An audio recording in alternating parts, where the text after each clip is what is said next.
Como você pode transformar caixas de som vintage em modelos high-end com investimento mínimo? Conseguir um conjunto de caixas de som high-end por cerca de €1.000 é muito desafiador.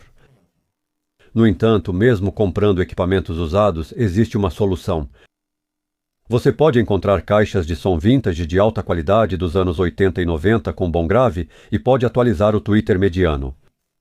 Essa atualização tem como objetivo alcançar a maior amplitude dinâmica possível, conhecida como o detalhamento de sons neutros. Consegui comprar excelentes caixas de som, médio e agudo, por €100 na loja, o que significa que 2 delas custaram €200. Depois preciso de uma caixa de som antiga decente para atualização. Estimo isso em 500. Podemos encontrar uma por meio de portais de anúncios locais e listagens. Considere investir mais para atualizar o crossover. Sugiro reservar pelo menos €200. Qual é a alternativa? Um sistema de amplificador de 6 canais com crossover ativo.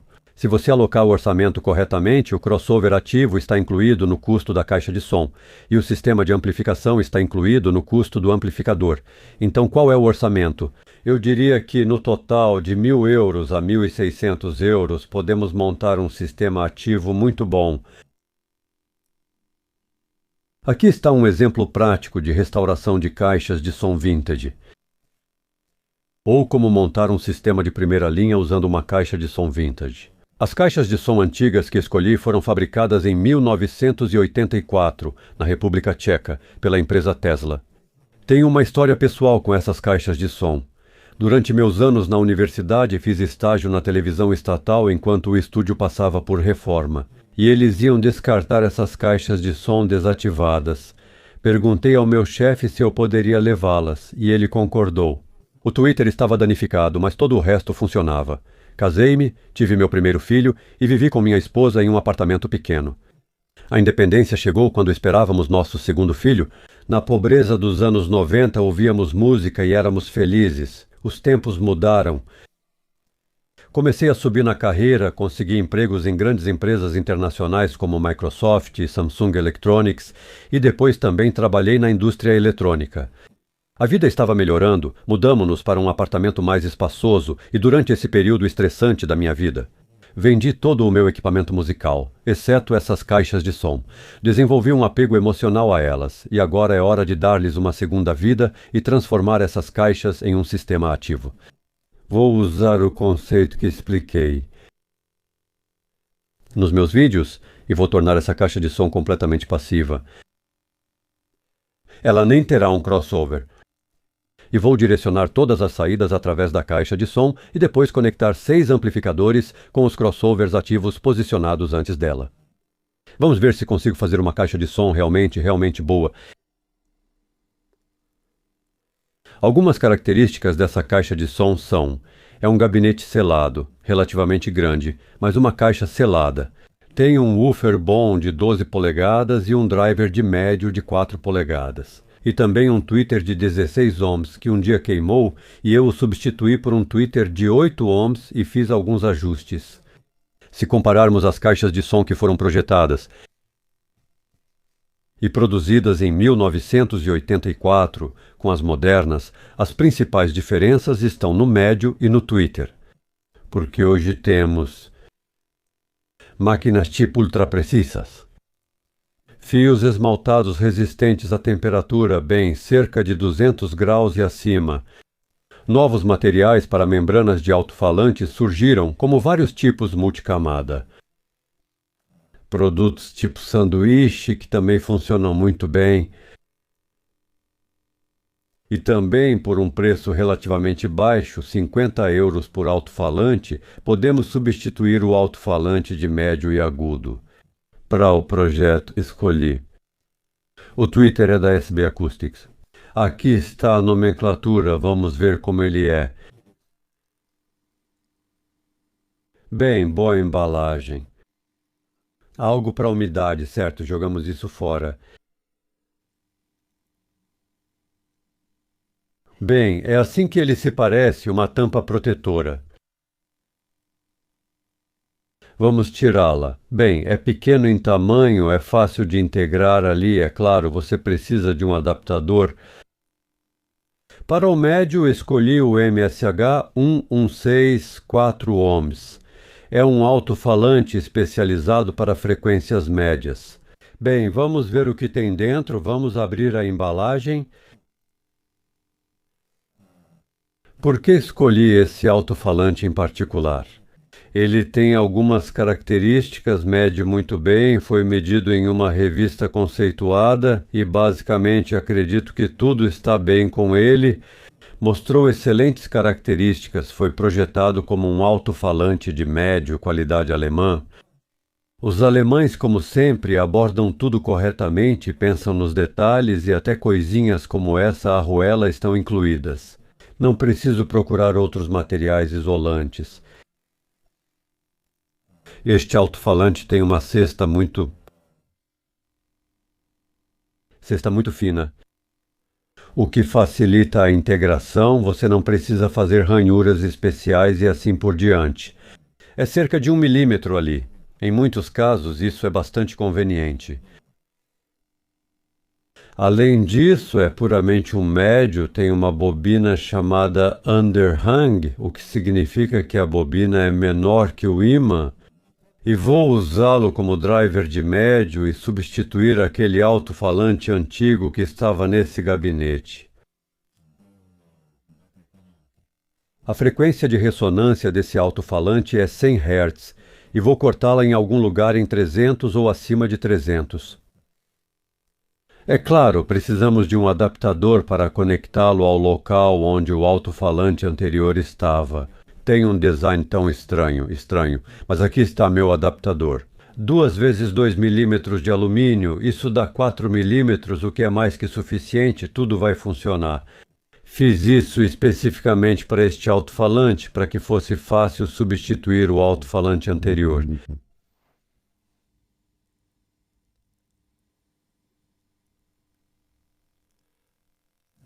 Para o Twitter, fiz um adaptador de madeira. A ideia é que eu o fixe ali permanentemente para o futuro e substitua apenas essa pequena parte.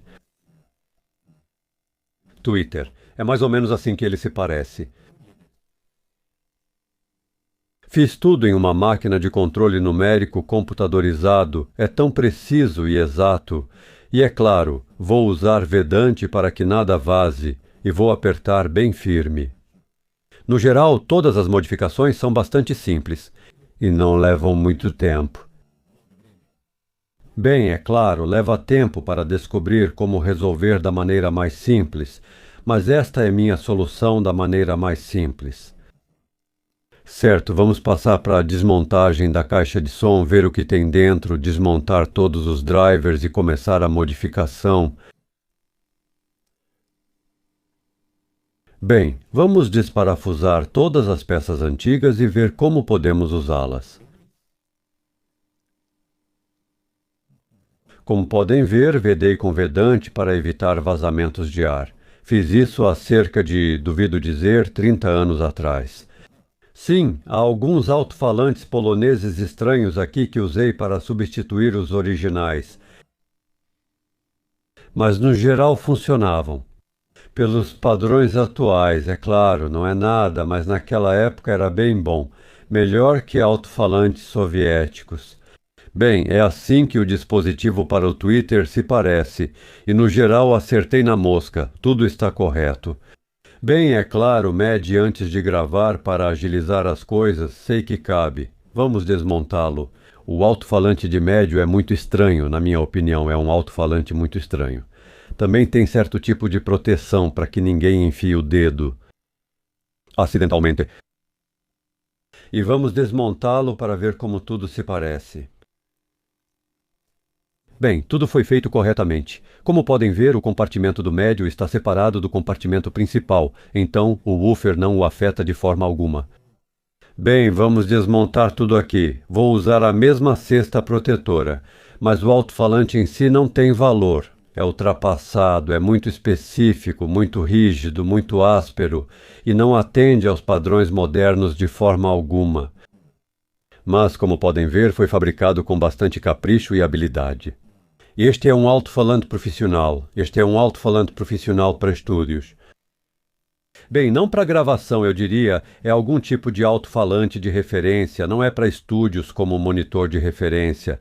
Não, é mais para reforço sonoro, como adicionar música e assim por diante. Sim, é um alto-falante específico, um alto-falante muito específico, nunca vi outros assim.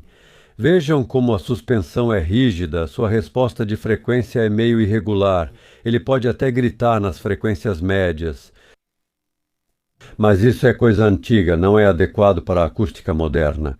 Agora temos alto-falantes de médio muito, muito melhores, e vou substituí-los e jogar este fora.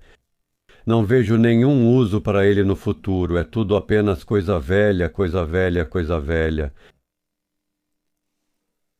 Vai acabar na lixeira.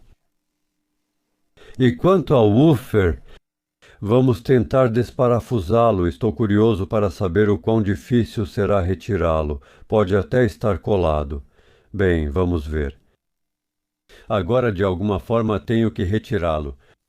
Ah, foi mais fácil do que pensei. Sim, foi mais fácil do que esperado. Bem, vejam, é um alto-falante sério, maciço, com corpo fundido sólido. É bem pesado. Bem, é um monstro, um verdadeiro monstro. Então, o que está escrito aqui? Diz Tesla até Hi-Fi, olha esses termos. Ah, bem, Hi-Fi era um padrão, sim, Hi-Fi era um padrão. Corpo fundido. Não estampado, imã grande. Muito grande para aquela época. Bem, no geral, eu diria que este alto-falante de graves é bom. Bem, hoje custaria bem um alto-falante de graves desse tipo. É difícil dizer 100 ou 200, mais ou menos por aí, bem, pelo menos 1.500 com certeza. E o mais importante, quando escolhemos um alto-falante antigo, olhamos para o alto-falante de graves para garantir que a borracha não esteja rachada, para garantir que tudo esteja em ordem. Isso é o principal, já que substituímos o médio e o tweeter de qualquer jeito, não importa se alguém furou. Bem, quanto a amortecimento aqui, não sei que material é ou o que tem dentro. É bem potente. Crossover. Estes graves usam choques do tipo transformador, enquanto os agudos usam núcleo de ar. No geral, funcionou bem. Aqui temos um indutor para o filtro passa-baixa. Bem, parece um transformador, mas na verdade é um indutor, não um transformador. Quem sabe que material é usado ali, não faço ideia, mas no geral o filtro é bom, já que quase não tem resistores. Um resistor é um componente ruim para filtros. O tweeter também é bem feito, tem um capacitor de papel e há um capacitor menor adicional para que os agudos passem bem, e todas essas bobinas são de núcleo de ar. Mas provavelmente, mesmo pelos padrões modernos, o crossover está acima da média, tudo foi feito corretamente, não há erros específicos nem reclamações aqui.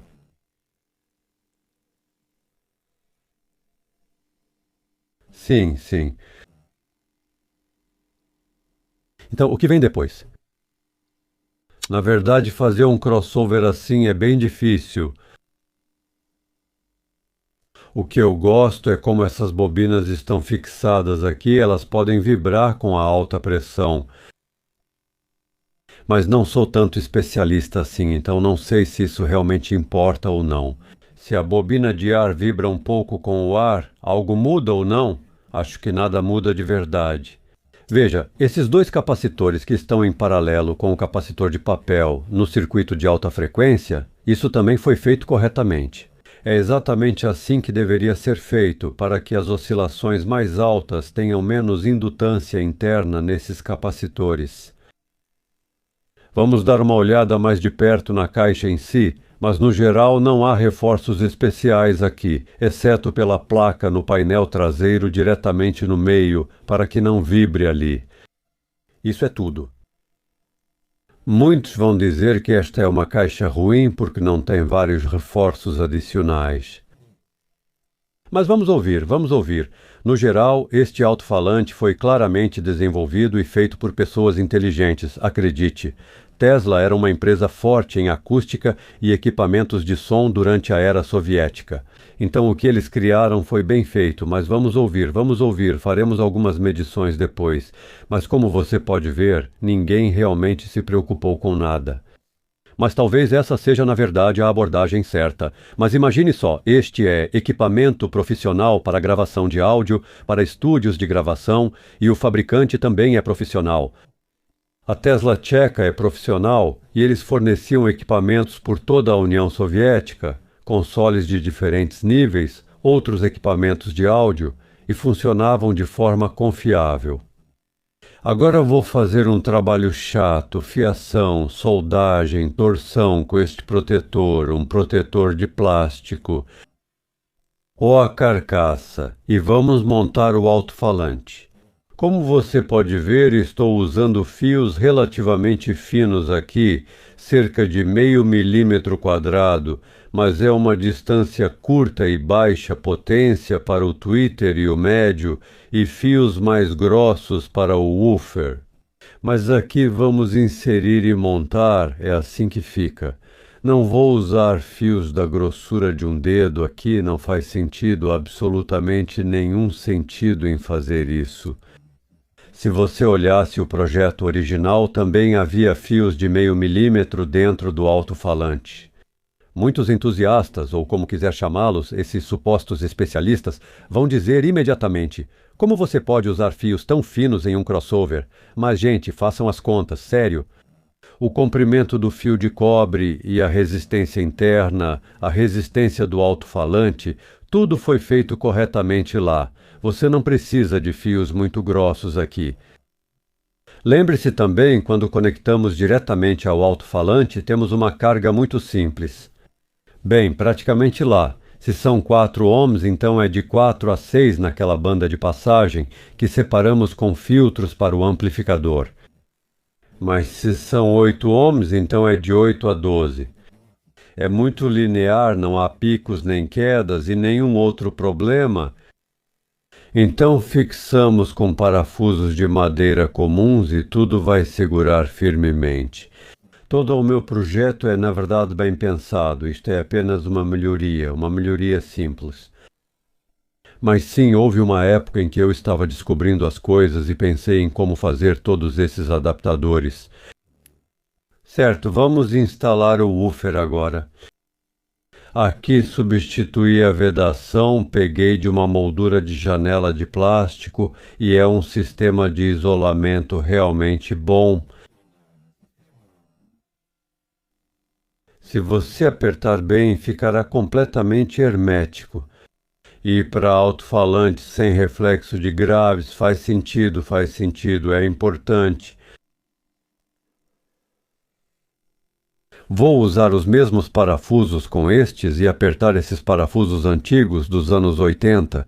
É difícil encontrar do mesmo comprimento e do mesmo tipo, então aqui as peças originais permanecem. O mesmo vale para minha modificação. No geral, tudo está sendo modificado sem problemas. Acho que Murphy está à espreita, mas as coisas estão indo muito bem. Ajustamos tudo. Muito bom, tudo está vedado. Sim. Então agora precisamos conectar este fio ao meu conector especial.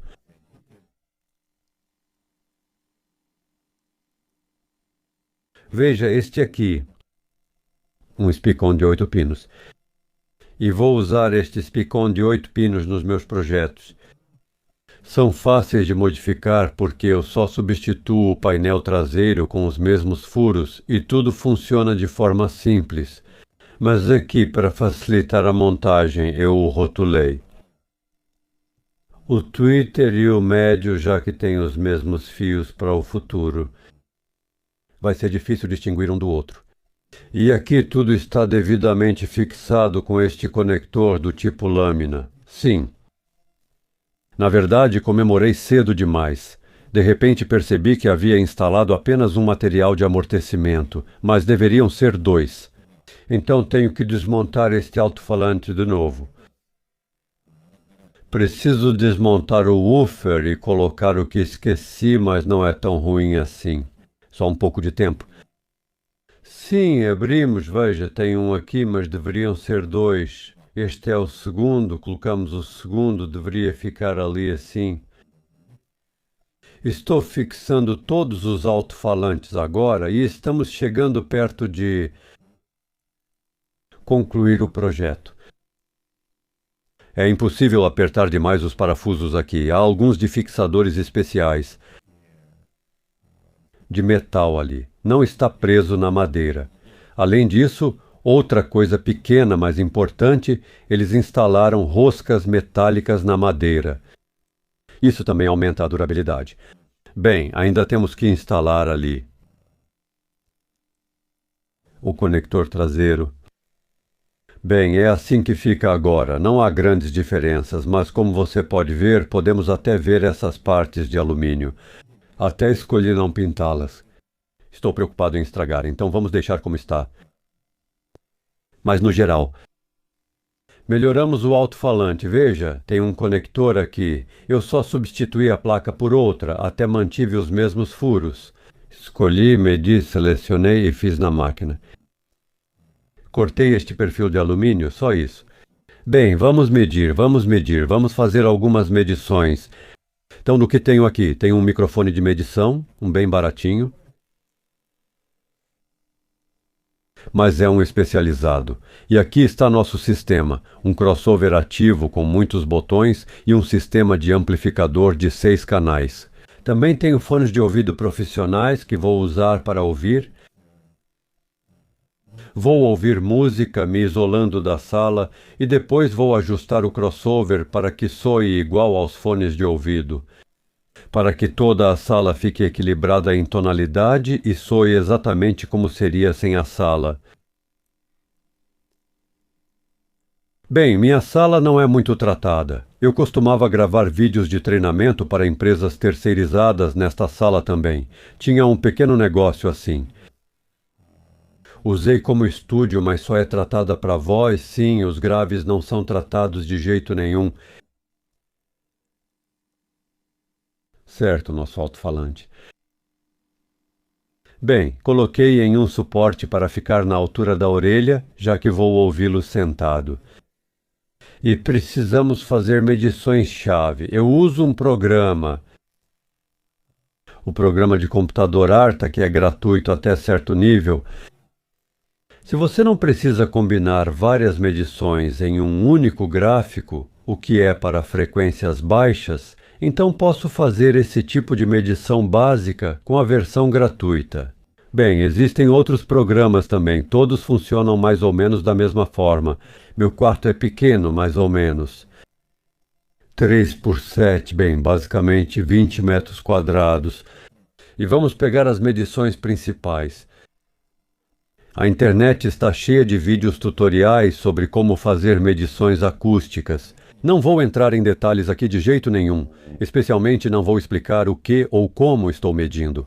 Vamos apenas observar as características. Esta é a resposta em amplitude e frequência. E no geral, neste quarto, podemos considerar que está mostrando mais ou menos corretamente a partir de cerca de 300 a 400 Hz. Mas como podem ver, no geral a linearidade é bem boa. Entre esses alto-falantes novos, este alto-falante antigo se comporta no nível dos melhores. Se traçarmos uma linha média, eu diria que é mais ou menos 2 decibéis que obtive. Há uma pequena queda, mas é uma queda pequena. Realmente não vão ouvir isso. Eu diria que o resultado é incrível. Bem, aqui trabalhei um pouco com a frequência de crossover. E descobri que, se eu elevar a frequência de crossover para cerca de 3,5 ou 4, obtenho uma pequena queda. É melhor cortar em cerca de 2,5 kHz e então obtenho a melhor resposta. O meu é potente e bom. Um alto-falante de alta frequência e, no geral, ele funcionará melhor em 2 kHz do que um de média frequência. E como os filtros ativos cortam em 24 decibéis por oitava, tenho uma faixa mais ampla onde posso cortar todas essas faixas. Tentei diferentes, mas honestamente tentei e não ouvi diferença nenhuma. A diferença aqui é de cerca de talvez 1 decibel. Em um quarto não tratado como o meu, não dá para ouvir nada, nenhuma diferença. Mas configurei o que era o melhor possível e, no geral, estou satisfeito. Não prestem atenção à faixa inferior em um quarto pequeno. É impossível medir tudo assim. É preciso um método diferente como o que usamos, mas o mais importante é onde colocá-lo. E como tenho um alto-falante? É um alto-falante do tipo fechado, sua resposta cai nas frequências baixas e posso colocá-los no canto. Não vão ficar com um boom ali, mas posso até reproduzir até 20 Hz e a diferença de volume é de cerca de 3 vezes. Então, quando terminar a medição, também vou ouvir o quarto e ajustar o ganho das faixas. Ou seja, frequências graves e agudas, e vou conseguir um som neutro. De acordo com os fones de ouvido, que isolam do quarto, quero que o quarto, com todas as suas reflexões, me dê o mesmo equilíbrio tonal, como se eu estivesse isolado do ambiente. Na verdade, esse é o método correto de ajuste. Mas o que mais? Vamos observar as características de impulso. Nesta configuração, meus alto-falantes não têm ajuste de fase. Veja, aqui está a resposta ao degrau. Primeiro o tweeter aparece, depois o midrange, depois o woofer com um atraso. Quão crítico é isso? Bem, em um quarto pequeno como o meu, onde o teto é próximo, o chão é próximo e tudo o mais é próximo, não faz sentido trabalhar nas características de fase aqui. Mesmo que eu acerte o som direto, por exemplo, as reflexões ainda serão assim. Vai ser uma bagunça completa. Uma bagunça completa. Então, acho que só faz sentido ajustar características de fase em um quarto tratado de modo especial e intenso. Quanto melhor tudo soa lá se as características de fase estiverem corretas. Não sou um especialista desse calibre, precisam conversar com aqueles que têm salas anecoicas e salas tratadas e assim por diante. Basicamente, eu estou satisfeito com um alto-falante, assim com característica não linear de fase, já é de qualidade muito alta. Se quiserem um com fase linear, podem fazer com um crossover digital. Existem crossovers digitais modernos, profissionais e amadores que permitem fazer filtros sem distorção de fase, atraso dos alto-falantes e assim por diante. Podem fazer muitas coisas e obter uma resposta de fase perfeita. Quanto melhor será? Bem, honestamente não posso mesmo dizer, conversem com um profissional. Talvez alguém nos comentários diga qual é a magnitude da diferença. Se olharem a literatura, não está claro. Alguns dizem que não há diferença, outros dizem que há uma grande diferença. Já que não podem ouvir por si mesmos ou fazer todos os experimentos, bem, não sou um especialista, não tenho uma sala onde pudesse ouvir tudo isso, mas no geral, tudo está bem. Em todos os aspectos, este alto-falante mostra boas qualidades, qualidades realmente boas. E toda a modificação foi que substituí 2 alto-falantes por uns modernos, mas casados. Sim, eles são casados e como podem ver. Bem, no geral, tudo está bom. Sim, a linearidade de fase continua sendo um mistério para mim. Participaria com prazer de um experimento onde se ouve um e depois o outro. Há também algumas outras características aqui, como decay de leitos e ressonância do gabinete. E como tudo lá é mais ou menos igual, significa que também não há falhas graves. No geral, este alto-falante está bom. Sim, é uma coisa antiga. Consegui de graça e adicionei alguns alto-falantes lá. Transformei em um sistema ativo, o que provavelmente faz sentido. Faz sentido. Também não tenho comentário sobre se o gabinete é bom ou não, mas se chegarem perto e baterem nele, não soa completamente morto. Mas quando ouço, não tenho nenhuma reclamação. Talvez seja porque tenho reclamações sobre o quarto. Mas no geral é um alto-falante muito bom. Mas se vocês, não sei, avaliarem o vídeo assim, verifiquem se não há nervuras extras dentro do gabinete. Então essa é a solução. Ou talvez depois haja alguma observação negativa. A medição mostra que é um alto-falante bastante tolerável, um alto-falante bem bom. No geral, configurei os dois alto-falantes. E então, com fones de ouvido, ajustei para soar neutro no quarto. O único lugar onde tive que colocá-los foi no canto. Mas como é uma caixa selada, os graves caem linearmente e por muito tempo. Sabem, não obtive aquele reforço especial de graves, foi bem equilibrado e só ajustei alguns botões e consegui. Quase o mesmo equilíbrio tonal dos fones de ouvido. E então só ouço música, ouço música. E é fácil de ouvir, não cansa, é muito agradável. Frequências médias claras. O grave não é intrusivo, mas é claro, tipo boom, tic-tic, está lá e soa ótimo. No geral, na minha opinião, soa como um alto-falante muito, muito caro. O investimento total, bem, para um projeto assim, considerando que consegui o alto-falante de graça, foi de 200 euros para os alto-falantes, e eles são bons alto-falantes. E cerca de 800 euros para a eletrônica. Se pegarem a eletrônica muito, muito boa, então são 1.500, 1.600, mas para mim foi suficiente 800 euros. No geral, aqui, quando se tem um sistema multivias, não é necessário usar os amplificadores melhores. Qualquer amplificador funciona bem lá, podemos usar amplificadores mais simples. Há muitos alto-falantes antigos no mercado. O tempo para o projeto é de 1 semana. Se quiserem o melhor sistema do mundo, a gente mesmo faz.